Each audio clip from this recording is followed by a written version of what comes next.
નમસ્તે દર્શક મિત્રો, હું પ્રભુભાઈ કિહેલા, મારું ગામ હાથસણી, તાલુકો વિછિયા.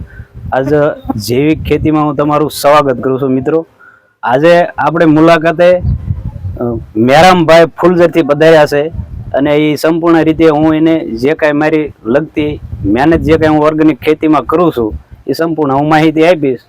મેરામભાઈ, મારું નામ સાકરિયા મેરામભાઈ શામજીભાઈ, ગામ ફૂલઝર, તાલુકો વિછિયા અને જિલ્લો રાજકોટ. આમ ગણો તો હું છેલ્લા 7 વર્ષથી પ્રાકૃતિક ખેતી કરું છું અને અમાસર મળે કે હાથસણીની અંદર મારે આજે મીટિંગ હતી અને પ્રભુભાઈ કિહેલા કરીને જે ઓર્ગેનિક ખેતી કરે છે, જે ગાય આધારિત પ્રાકૃતિક ખેતી કરે છે, તો એમ થયું કે ચાલો એમની મુલાકાત લઈએ. અને એમની મુલાકાત લીધી, એનો બેગ મૂકેલી છે, જીવામૃત બનાવેલું છે, પછી એની અંદર જે આપણે 10 પાણી અર્ક છે અને ગૌમૃત બેક્ટેરિયા, એ બધું ટોટલ જે આપણે ગાય આધારિત ખેતીથી તૈયાર થતું હોય તે બધું ટોટલ વસ્તુ બનાવેલો છે. અને એની ફાર્મની મુલાકાત લીધી અને એને મગફળીની વાત કરીએ તો મગફળી વીઘે 50 કિલો જેવી 50 મણ ઉતરી છે.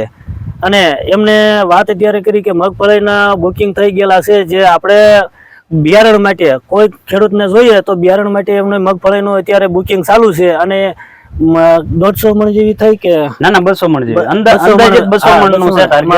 બુકિંગ કેટલું થઈ ગયું છે? બુકિંગ 150 મણ નું તો થઈ ગયું છે અને કઈક તેલ નું બુકિંગ થયું છે. હવે તો માનો કે કેટલું તેલ આપવું, કેટલું બિયારણ આપવું, એને બધા આધાર ઉપર સ્ટોક હશે એ પ્રમાણે આપવાનું થાય છે.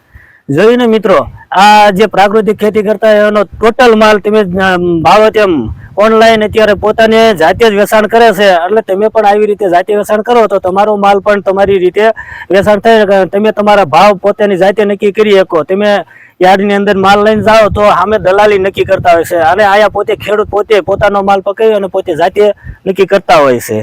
જય ગૌ માતા. જય ગૌ માતા.